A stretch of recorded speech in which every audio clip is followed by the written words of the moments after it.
굴을 쫓아서 살았는데 호소가 기록되어 있습니다. 시편의 내용뿐만 아니라 성경에는 선함과 의로움을 추구하는 가운데서 괴로움을 당했던 사람들의 역사가 내용들이 아주 줄을 잇고 있는데, 그 시작은 아벨로부터 시작합니다. 아벨은 그 어떤 죄도 범하지 않았음에도 불구하고 형의 지시를 받아서, 믿음에 의한 지시를 받아서 죽게 됩니다. 그런데 성경은 그것이 왜 허락되어지는지 그것에 대해서 이유를 밝히고 있지 않습니다. 왜 의인이 죽는가? 왜 의인이 악인에 의해서 죽임을 당하는가? 성경에는 설명이 되어 있지 않습니다. 그런데 그것이 성경의 역사고 믿음의 역사입니다. 설명되어지지 않아도 그 길을 가는 것입니다. 그것이 믿음의 전통입니다.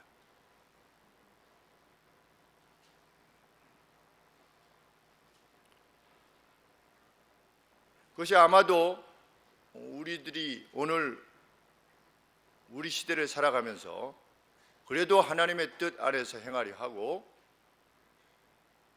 하나님 말씀하시는 의로움과 너그러움을, 용서를 행하기 위해서 행할 때 직면하게 되는 그 어려움의 이유가 아닌가 이렇게 생각이 되어집니다. 왜?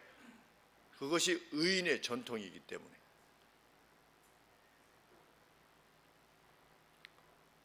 하나님의 다스림을 받으면서 살기를 원하고 하나님께서 왕이시라는 사실을 확신하면서 그것을 신뢰하면서 사는 사람들은 늘 그렇게 세상과 부딪히면서 살 수밖에 없습니다. 왜? 세상과 구별되어서 살려고 하기 때문에. 우리는 가는 길이 다르기 때문에 그러합니다. 그래서 세상 속에서 의로움과 선함과 너그러움을 행하다가 직면하게 되는 그 괴로움은 이상한 것이 아니라 오히려 우리가 의로움과 믿음의 길을 걷고 있다고 하는 증거가 될 것입니다. 그래서 보네포는 크리스찬에게는 서퍼링이라고 하는, 고통이라고 하는 배지가 있다.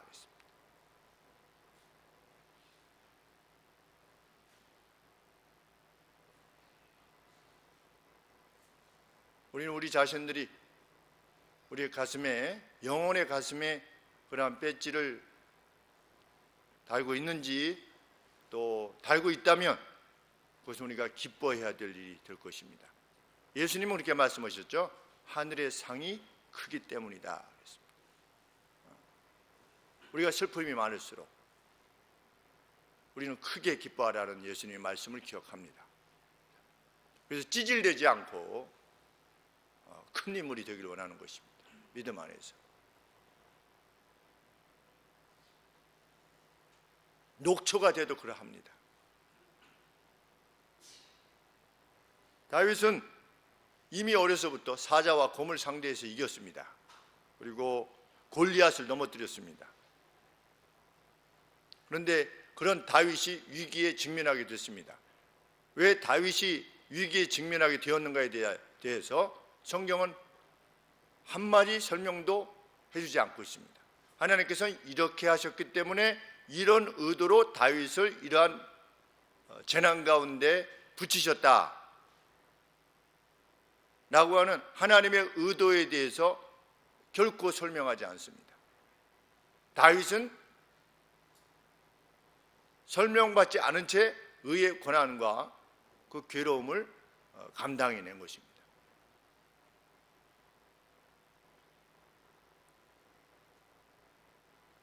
다윗은 지금 굴 속에 있습니다. 이 142편 앞에 보면 다윗이 굴에 있을 때 지은 마스길 곧 기도라, 굴 안쪽에 더 케이브 그랬습니다. 그 굴입니다. 그 굴. 그 굴 하면 우리는 성경상에서는 두 굴이 생각이 나지요. 사울에게 쫓김을 받아서 들어가 있던 그 두 굴 안에서 지금 지어낸 시입니다.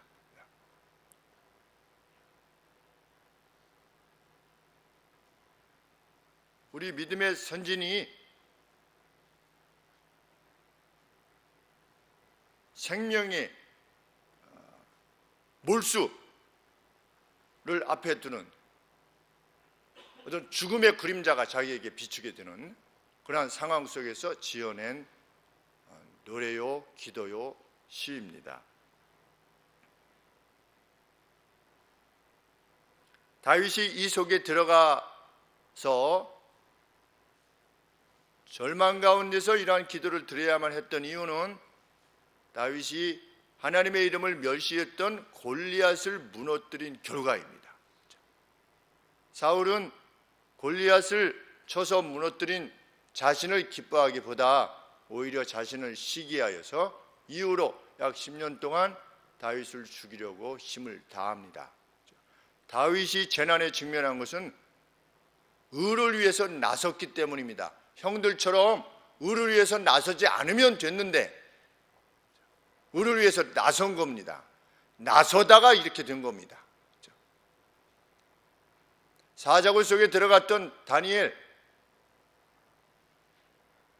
자신이 하루 3번 이스라엘을 향하여서 기도했다라고 하는 것을 조용히 아무도 모르게 문 닫고 그냥 조용히 속삭이듯이 하나님께 했으면 공연히 사자굴 속에 들어갈 이유가 없는 것입니다. 그러나 나는 하나님의 사람이다.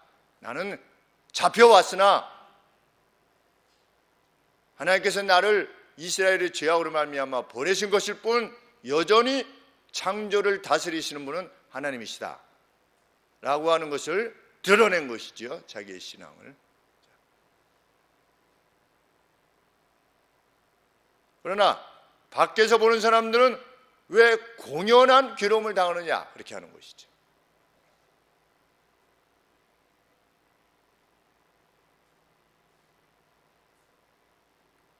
우리들 가운데 의를 위한 진정한 고난이 있다면 내가 먹고 살기 위한 그 어떤 고난이 아니고 내가 주님의 의를 추구하고 그래서 그 누군가를 뜨겁게 사랑하려고 하고 받아주려고 하고 용서해 주려고 하고 베풀려고 하고 그런 가운데 직면한 고난이 있다면 그분들의 가슴은 뜨거워질 것입니다. 분명. 그리고 눈물이 날 것입니다. 저는 그렇게 확신합니다. 제가 좋아하는 시 중에 하나, 연단제 함부로 차지 마라. 정확하게 기억은 못하지만 너는 남을 위해서 한 번이라도 뜨거워 본 적이 있냐? 라고 그러는데 정말 여러분들이 우리들 가운데 그 누구라도 그 누구를 위해서 나섰다가 괴로움에 직면하게 된 일이 있다면 오늘의 하나님의 말씀이 그 여러분들에게 뜨거운 위로와 격려가 되기를 소원합니다.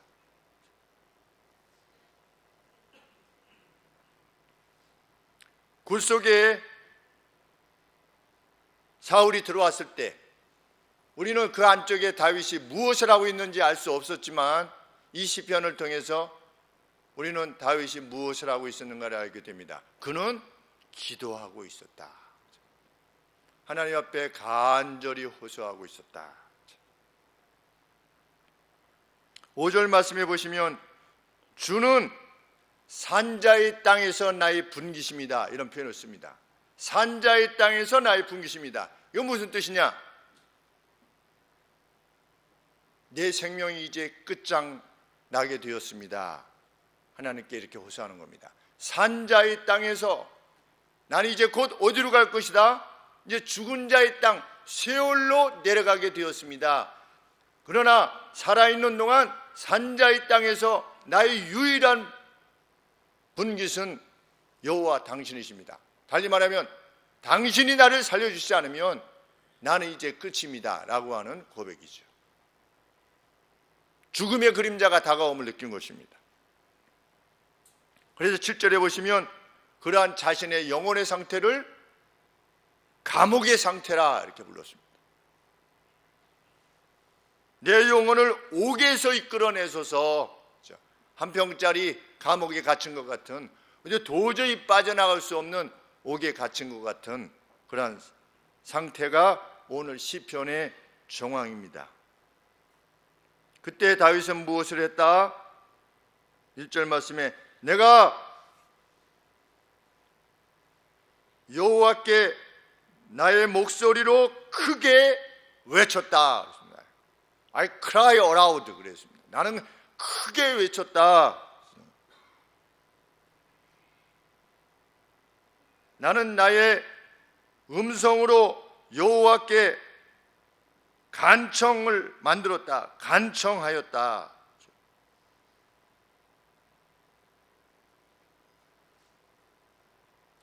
2절 상반절에 나는 그분 앞에 나의 원통함을 쏟아놓았다. 쏟아놓았대. 크게 쏟아놓았대요. 그런데 굴 속에서 소리 낼 수 있습니까? 불가능한 일이지요. 어떤 기도입니까? 영혼의 기도입니다. 영혼의 기도인데 cry out 했다, 외쳤다, 또는 loud, aloud, 크게 외쳤다라고 하는 표현을 씁니다. 그 기도가 아주 간절했다는 것이지요. 그리고 원통함을 우리 영어에는 불평을 쏟아놓았다, complain이라고 하는 표현도 썼는데, 하나님 이게 뭡니까가 아니라 하나님, 나는 하나님 앞에서 하나님이 하라고 해서 이렇게 했는데 이거 너무 원통하지 않습니까? 하나님,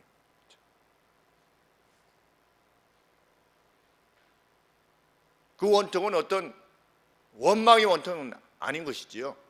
이것은 하나님의 그 자비와 하나님의 능력에 비춰볼 때 내가 여기서 죽음의 길을 간다는 것은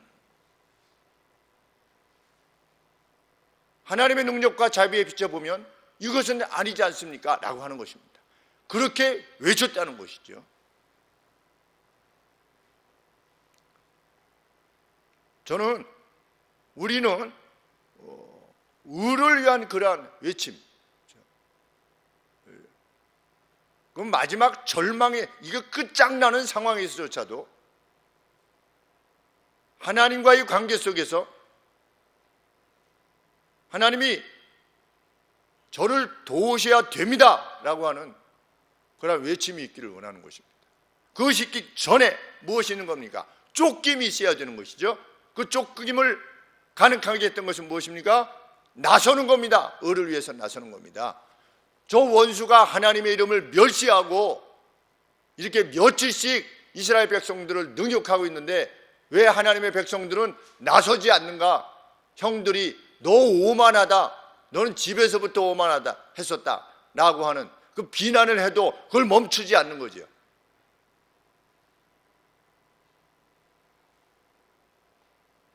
저는 교회를 담임하고 있는 목사로서 우리의 성도들이 그 어느 상황 속에서도 그렇게 결심하기를 구하는 믿음의 사람들이 되기를 원합니다. 그것이 사역의 목적일 것입니다.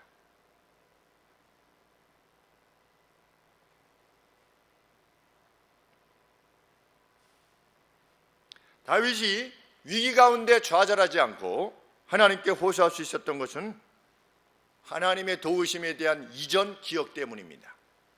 3절에 보시면 내 심령이 속에서 상할 때에도, 내 심령이 속에서 상하였을 때라도, 과거에 옛날에 내 심령이 상하였을 때라도, 그런데 문자적으로 보면 내 심령이 머플러에 쌓여 있었다 할지라도, 이렇게 그것이 문자적으로 그렇습니다. 우리가 어떤 사람이 있는데 그 머플러에 이렇게 쌓여 있는 거예요. 보자기에 이렇게 쌓여 있는 겁니다. 그렇죠? 그러면 그 보자기에 쌓여 있는 상황을 다윗이 직면했던 위기의 상황으로 비유시킨 겁니다. 그러면 어떤 사람이 보자기에 쌓여 있으면 어디로 가야 될지 모르는 거예요. 그렇죠? 옛날에 보쌈 사람들을 보쌈 해가지고 가서 할 때 어디로 가는지, 뭘 해야 되는지, 누구에게 도움을 받아야 될지 모르지 않습니까? 그런데 다윗이 이전에 이미 경험한 겁니다. 내 심령이 그 머플러에 머플링 당하였을 때라도 주께서 내 길을 아셨었나이다. 그렇죠? 문제와 슬픔으로 괴로워하고 있던 다윗, 내가 어떻게 해야 되나? 이것은 과연 어떻게 해야 되는 것인가? 전혀 갈 바를 알지 못하고 있을 때 여기서 과연 빠져나올 길은 있는 것인가? 라고 할 때 여호와께서는 내 길을 아셨나이다. 어떤 길? 내가 그 사망의 음침한 골짜기로부터 벗어날 수 있는 길에 대해서 여호와께서는 알고 계셨다는 거지요. 그리고 나를 인도하셔서 오늘까지 왔다는 것입니다.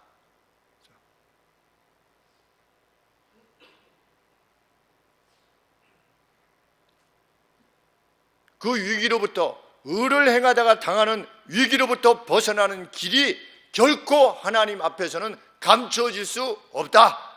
그것이 나의 생전의 경험이니 주께서 다시금 길을 내실 것이다 라고 믿고 간구하는 것입니다.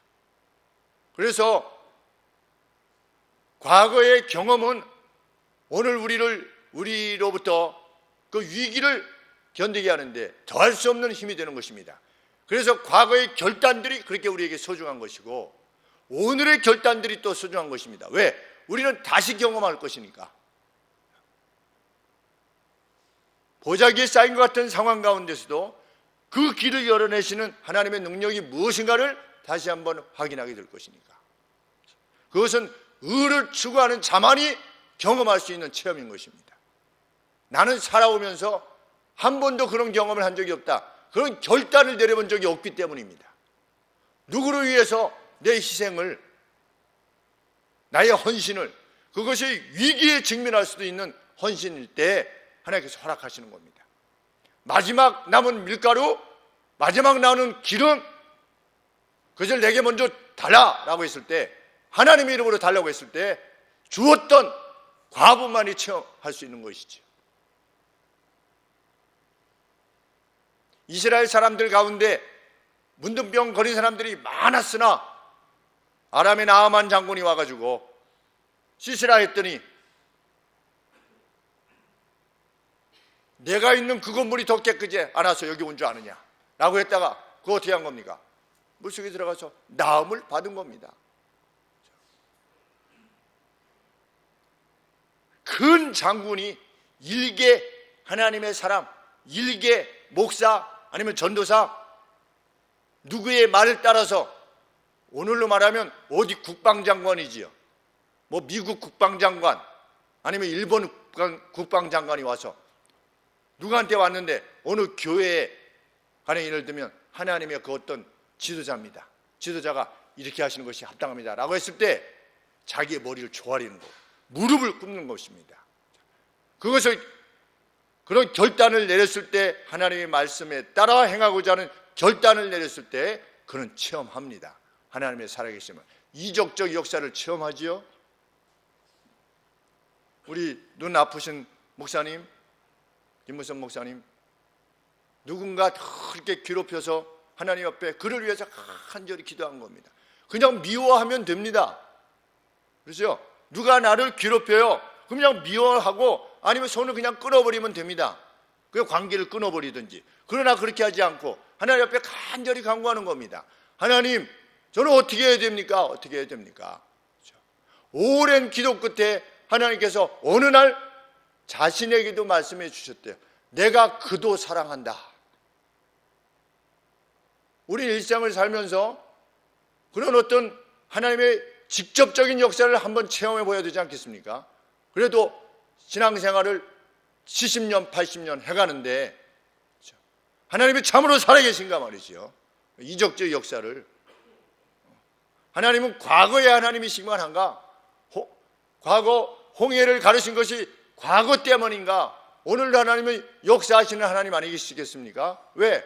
나는 어제의 하나님이요, 오늘의 하나님이요, 나는 내일의 하나님이다. 누가 그것을 체험할 것인가? 예수님 말씀하셨죠? 누구든지 나를 사랑하여 내 계명을 지키는 자에게, 어떤 계명입니까?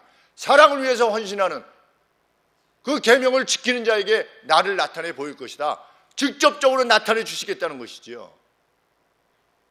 그러나 최근에는 이런 경험들을 하는 이들이 점점 줄어들어가는 것이죠.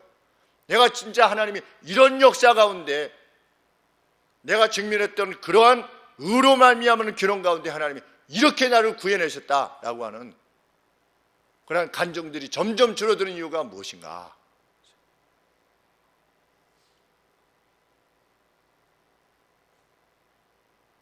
우리 하나님은 적어도 이런 하나님은 아니시지 않습니까?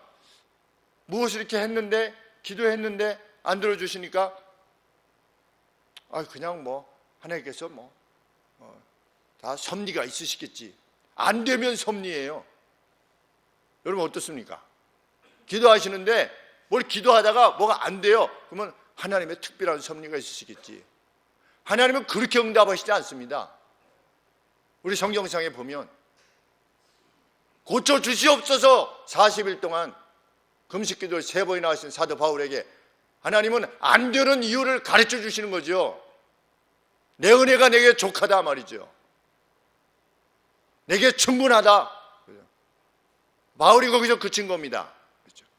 누구가 나를 괴롭혀요? 어떻게 할까요? 하나님 간절히 부르짖고 외칠 때 하나님이 들려주시는 겁니다. 내가 그도 사랑한다. 내가 그도.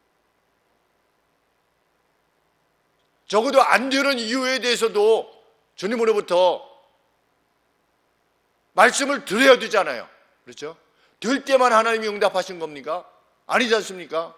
왜 안 되시는지, 안 되게 하시는지. 그런 신적인 체험이 없이 어떻게 우리가 80살, 90살을 믿음의 생활을 정말 견고하게 그리고 강하게 해나갈 수 있겠습니까?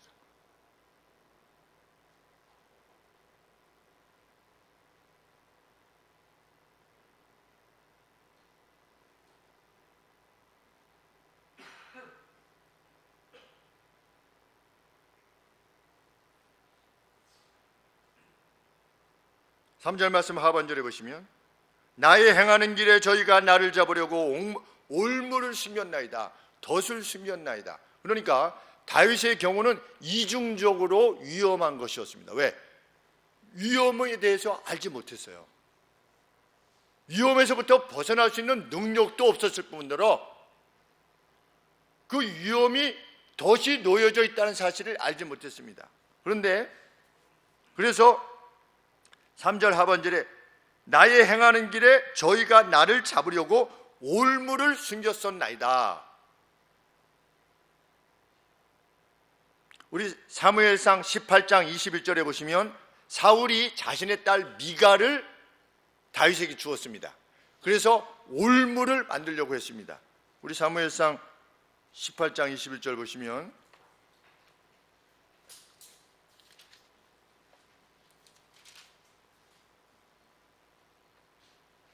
18장 20절부터 제가 봉독합니다. 사울의 딸 미갈이 다윗을 사랑하며 혹이 사울에게 고한지라 사울이 그 일을 좋게 여겨 스스로 이르되 내가 딸을 그에게 주어서 그에게 올무가 되게 하고 블레셋 사람의 손으로 그를 치게 하리라 하고 이에 다윗에게 이르되 내가 오늘 다시 내 사위가 되리라 하니라. 다윗은 알지 못했어요. 이것이 함정이라는 것을 알지 못했어요. 성경에 기록되지 않는 그 어떤 다른 올무가 있었을 거예요. 그러나 그것이 비밀스러운 올무이든 내가 감당할 수 없는 것이든 여호와는 내 길을 아셨다. 내가 어떻게 그 길로부터 벗어나게 될지 여호와께서는 아셨다.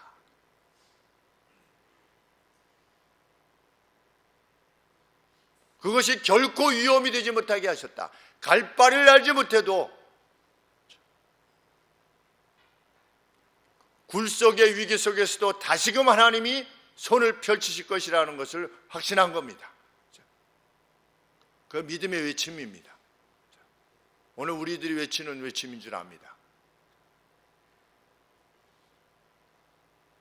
그런 맹렬함이 우리 그리스도인들에게 있기를 원하는 겁니다.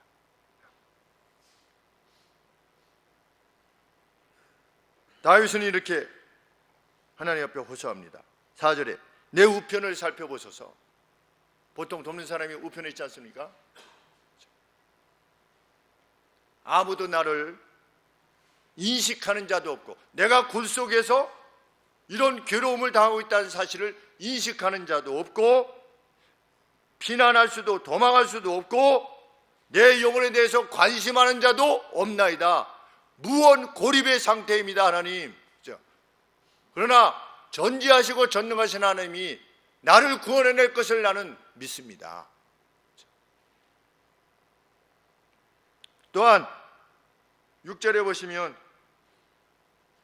6절 하반절에 사울은 나보다 강하니이다. 사울은 감당하기에 너무나 강한 상대였다는 것입니다. 다윗은 이렇게 말합니다.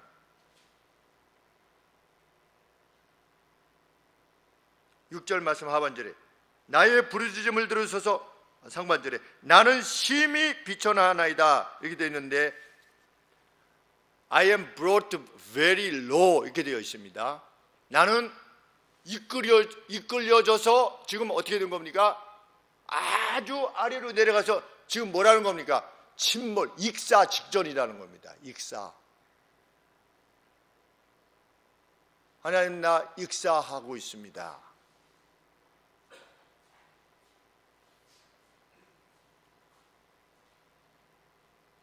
저를 구해 주시옵소서. 그들의 손을 묶으시든지, 그들의 마음을 돌리시든지, 아니면 그들의 힘을 꺾으시든지, 하나님만이 하시는 길을 통해서 저를 구해 주시옵소서.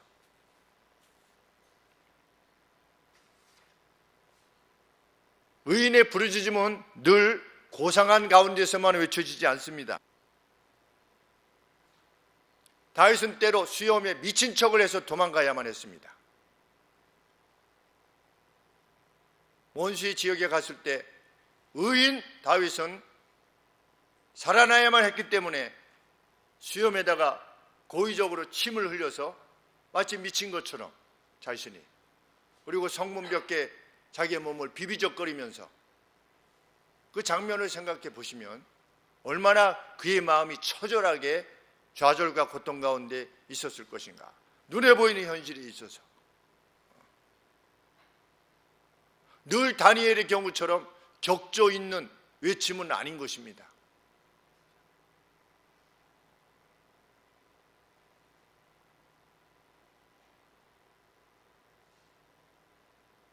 때로 쓰라린 오해와 억울함도 견뎌야 되고, 헐벗음도 견뎌야 되고, 비난도 견뎌야 되고, 채찍질도 견뎌야 되고, 괴로움을 겪고 있을 때 그래 잘한다, 그러니까 그렇게 하지 말라고 그랬잖아.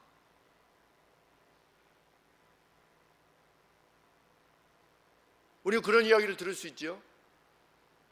뭐 예수 믿는다고, 뭐 하나님의 의를 따라 행한다고, 그래 잘했어, 잘했어, 결국 그렇게 됐잖아 라고 하는 비난도 당해야 됩니다. 누가 그 비난을 당하셨는가? 예수님이 그 비난을 당하셨어요. 십자가상에 같이 달린 강도가 뭐라고 그랬습니까? 잘한다. 그 강도는 정말 나쁜 강도가 되겠죠. 아니, 자기도 죽어가는데 죽어가면서까지 잘한다. 네가 뭐 하나님의 아들이라며, 내려와봐, 그리고 우리도 좀 구원해줘, 그럼 내가 믿어줄게.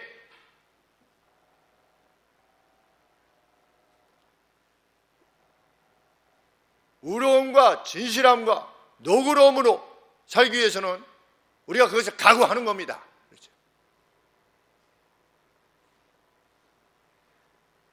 그런 각오가 있어야만 크리스찬입니다. 누구든지 나를 따르려거든 자기 십자가를 지고 나를 따르라. 십자가가 무엇의 상징이 아니고 고난과 죽음의 상징인데, 십자가를 지는 이는 고통이 있지만 고통이 초래하는 기쁨과 환희가 있지요.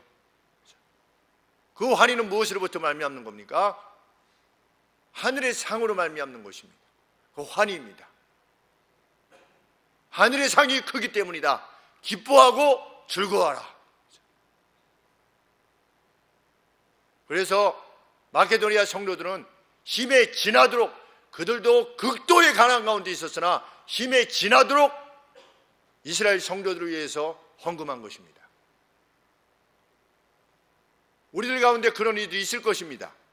자기의 힘에 지나도록 하나님의 거룩한 뜻을 위해서 행하는 이들이 있을 것입니다. 그에게 영광이 있을 것입니다. 그날에.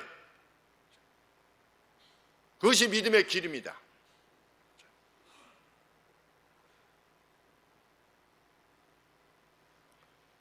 우리는 이어서 자기가 그 위기로부터 벗어나야 되는 이유에 대해서 외치는 다윗의 그 외침의 동기에 대해서 듣게 됩니다. 7절 말씀에 내 영혼을 옥에서 이끌어내사 저로 하여금 주의 이름을 감사케 하소서. 그 뒤 주께서 나를 후대하시리니 의인이 나를 들으리이다.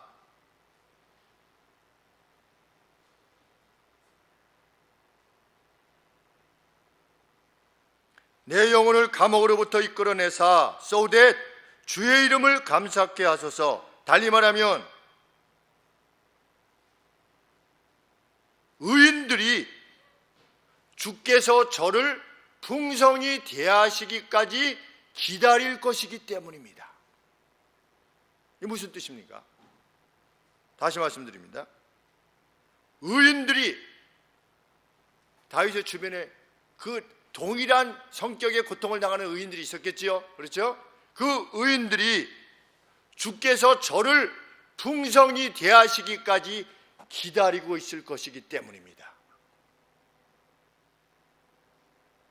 주께서 저를 이 굴 속에서 이 사망의 음침한 골짜기에서 건져내실 때 비로소 의인들이 그렇지 다윗 봐. 그렇죠?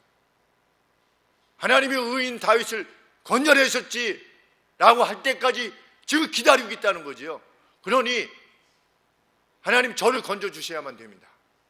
얼마나 배포가 있는 간구입니까? 그렇죠? 하나님 저 먹고 살 게 없습니다 이게 아니고 그렇죠?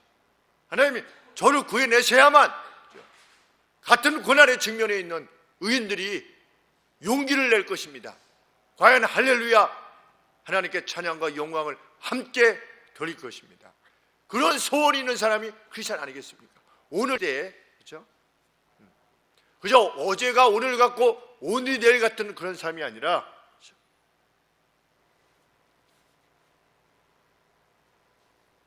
제가 가끔 안타깝게 말씀드리는 바 우리의 자녀들 어릴 적부터 다를 수 있습니다. 우리의 자녀들은 변화해야 되고 성장해야만 됩니다. 그러나 그들이 먼저 나서서 같은 친구들을 위에 있게 대하고 이렇게 하는 것이 잘 지켜봐지기 어렵습니다. 현재의 상황입니다. 솔직한 상황입니다. 두려운 마음입니다. 어른에게조차 인사하는 것도 어려운 상황입니다. 여러분들이 놀 때 문을 잠그고 놉니다. 어린아이들이 돌아오면 귀찮으니까. 누구의 모습입니까? 우리 자녀들의 모습입니다. 그러면 우리는 무슨 모습을 보여줬는가? 우리 자녀들에게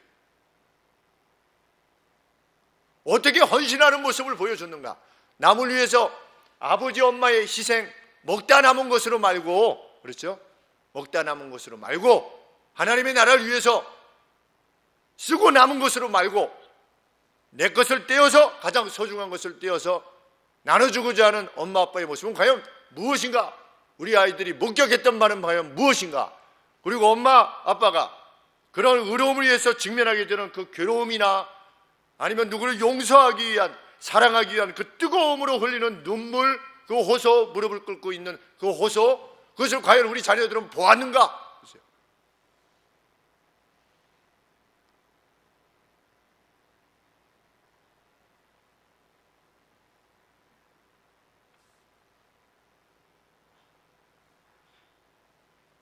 하나님, 의인들이 기다리고 있습니다. 같은 고난의 직면에 있는 우리 믿음의 형제들이 하나님 앞에서 소망을 지니며 행하고 있는 그 길을 가는 이들이 지켜보고 있습니다. 하나님, 저는 살아나야만 됩니다. 그들을 위해서 살아나야 됩니다. 하나님,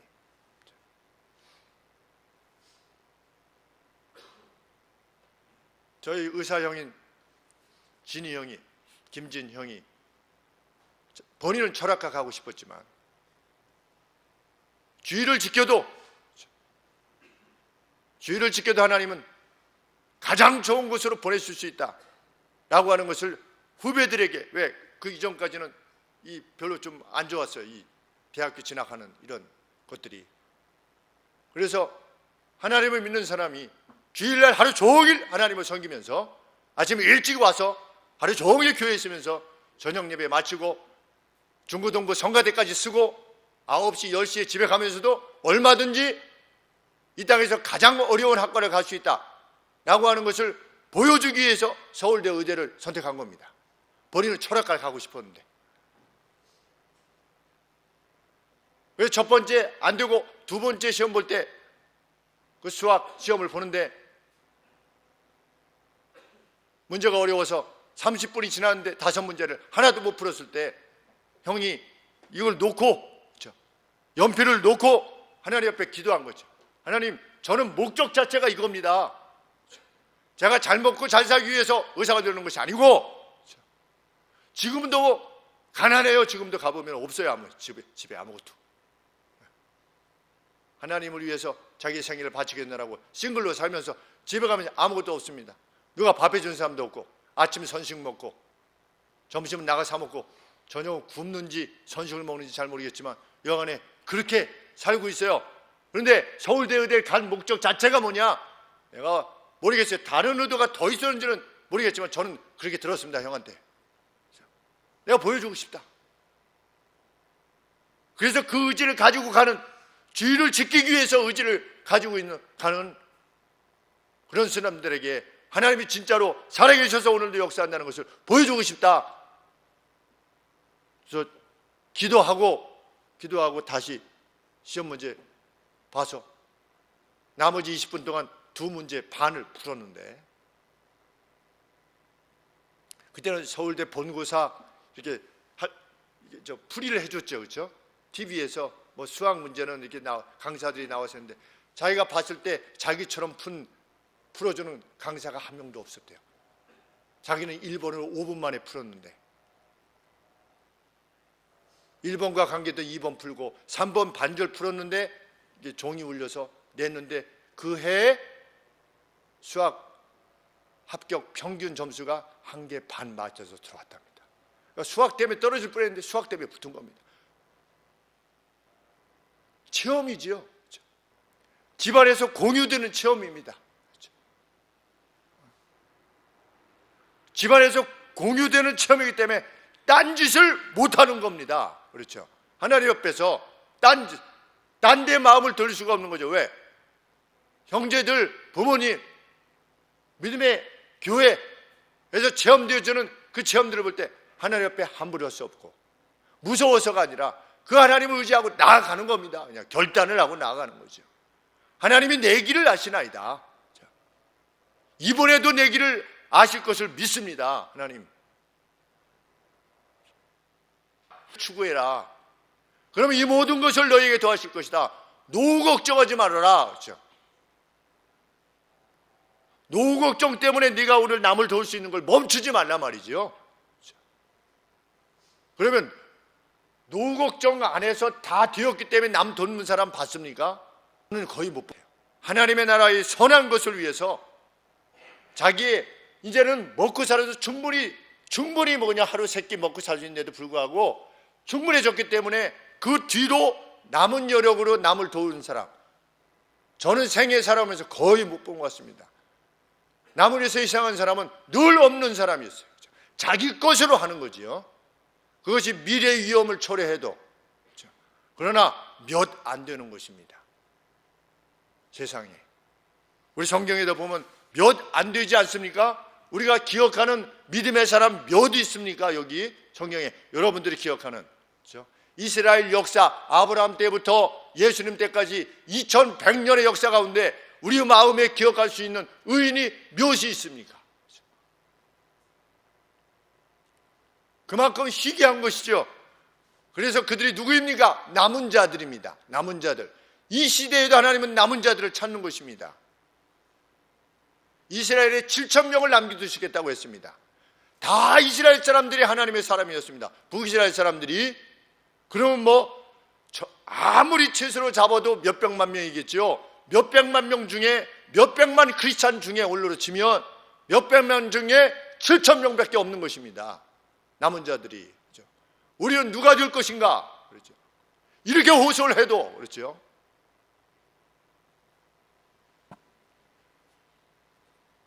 과연 나는 내 자녀들이 볼 때 독실한 크리스찬들인가? 나는 주일만 지키는 이인가? 아니면 주일에 선포되어지는 하나님의 말씀을 사모하는 이인가? 그 말씀대로 살려고 하는 사람인가? 자기를 수정하려고 하는 사람인가? 그것이 손해를 가져오고 모욕을 가져와도 그 길을 가는 엄마 아빠인가? 형제요 누나요 동생인가?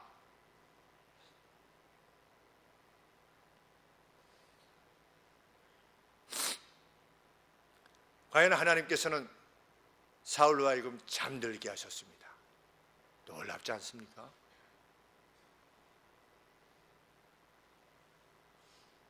다윗을 눈치채지 못하게 하셨습니다. 그의 귀를 막으시고 눈을 막으신 겁니다. 다윗이 조용히 서서가 아니라 하나님께서 막으시는 것이죠. 하나님은 때로는 혼란 자체를 허락하실 수 있으신 분이십니다.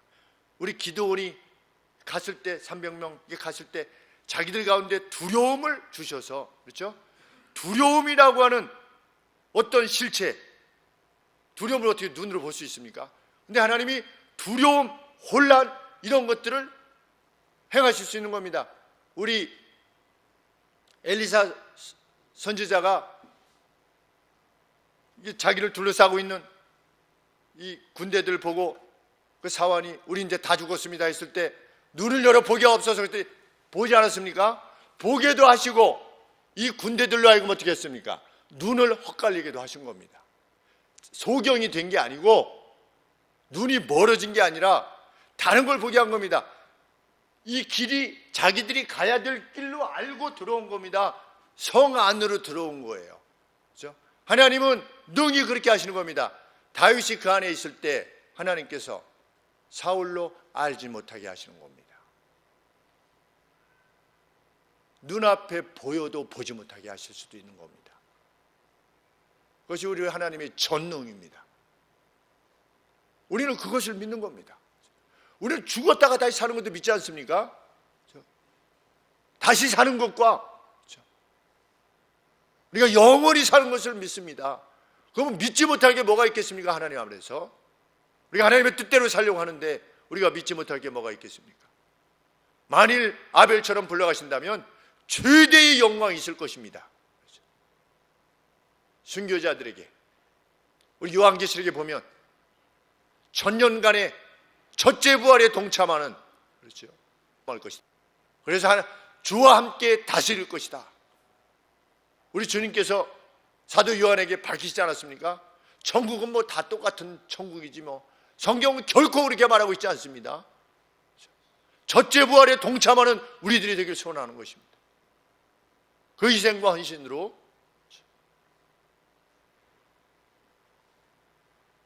이후에 다윗이 어떻게 했습니까? 이 옷깃을 잘라가지고 나오지 않았습니까? 내 마음에 찔림을 받았습니다. 이 옷깃을 자른다는 것은 무슨 의미냐? 당신의 왕권이 내게로 넘어와서 라고 하는 당대의 표였습니다. 이 왕이 저 왕을 쳐서 이겼을 때 그 왕의 옷을 잘라가지고 자르는, 누가 감히 왕을 살아있는 권력을 자를 수 있겠습니까? 죽은 권력을 자를 수 있는 거지. 그런데 옷을 자른다고 하는 것은 당신의 권력이 이미 나한테 넘어와서 라고 했던 건데 그것조차도 마음에 회개한 것입니다. 다윗이. 하나님이 건져주시는데 감히 내가, 그러면서 나가서 2번이나 살려줄 뿐만 아니라 그 앞에서 울며 호소하지 않습니까? 울며. 그렇죠? 무엇을 신뢰하기 때문에 그렇습니까? 위에 계신 하나님을 신뢰할 때 원수를 죽이지 않는 것에 그치는 게 아니라 사랑하여 우는 겁니다. 나는 당신을 사랑하는데 왜 당신은 나를 죽이려고 하는 것입니까? 그것이 하나님의 군사입니다. 용맹함은 사랑과 의로움이 있어서의 용맹함이지 무엇을 바로잡겠다고 하는 용맹함이 아닌 것입니다. 그렇죠? 자기 희생을 통하여서 그 부족한 부분을 채우려고 하는 것, 누가 괴로움을 당하면 위로하고 누가 부족하면 도와주고, 그렇죠? 말하지 않아도 도와주는, 그렇죠? 우리 보아스처럼 도와달라고 안 하지 않았습니까? 뭐 도와주지 않으면 필요하지 않은 겁니까? 필요하지요. 내가 도와달라고 하는 말을 못하는 것이지요. 미리 살피는 것입니다. 그 사람이 하나님의 사람이지. 오리를 가고자 하는 자에게 심리를 가져라. 얼마나 빛나는 말씀입니까? 그것도 너희로 억지로 오리를 가게 하는 자.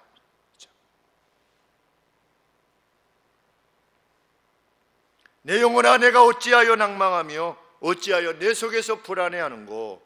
너는 하나님을 소망하라. 내가 다시 여호와 곧 내 얼굴의 구원이요 나의 하나님을 찬양할 것이다.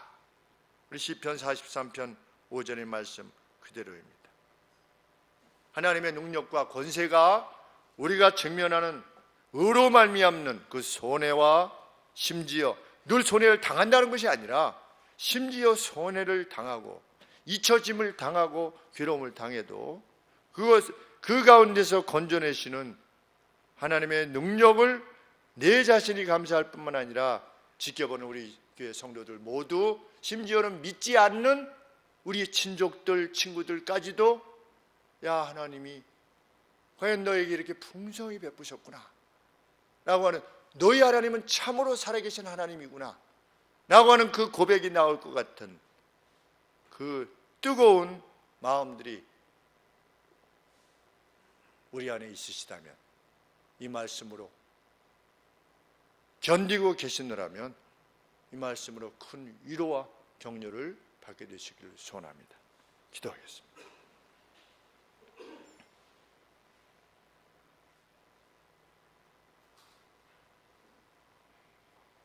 아버지, 먼저는 우리에게 이 뜨거움이 있기를 소원하고 우리 자신들이 돌아보기를 원합니다. 그리고 없다면 하나님, 우리 자신을 다시금 일으켜 세울 수 있게 우리를 도와주시고, 만약에 이러한 고난이 있다면 이 말씀을 통하여 우리에게 주시고자 하는 위로가 사랑하는 이들 모두의 것이 될 수 있도록 하나님 도와주옵소서. 우리가 자녀들을 가르치는 것도, 우리가 오늘 일상생활을 하는 것도, 우리가 생업을 하는 것도 하나님의 원리대로 행할 수 있도록 도와주시옵소서.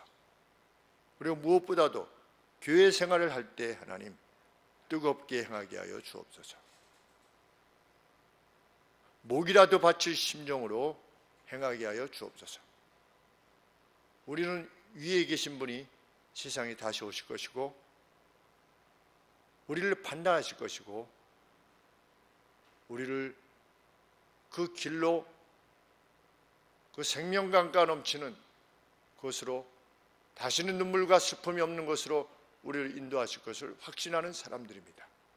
하나님, 우리에게 우리의 영혼을 흔들어 주시고 깨우쳐 주시고 위로해 주시기를 간절히 소원합니다. 우리 입술의 가족됨이 특별히 하나님 눈에 보이는 가족됨이 될 수 있도록 도와주시옵소서. 이미도 수고하고 애쓰시는 모든 성도들을 주께서 위로하시고 금생과 내생의 100배의 열매를 허락하실 것이라 약속하셨사오니 하나님, 그 가정 천대 만대까지 하나님께서 복을 허락하시기를 간절히 소원합니다. 이를 지켜보는 모든 성도들의 기쁨을 주는 그 선한 공로, 주께서 반드시 기억하고 있다는 사실을 마음에 두고 함께 행해 나가는 저희 모두가 되게 하여 주시옵소서. 우리의 주 되신 예수 그리스도의 이름으로 기도합니다. 아멘. 우리 다 함께 502장 찬송하겠습니다.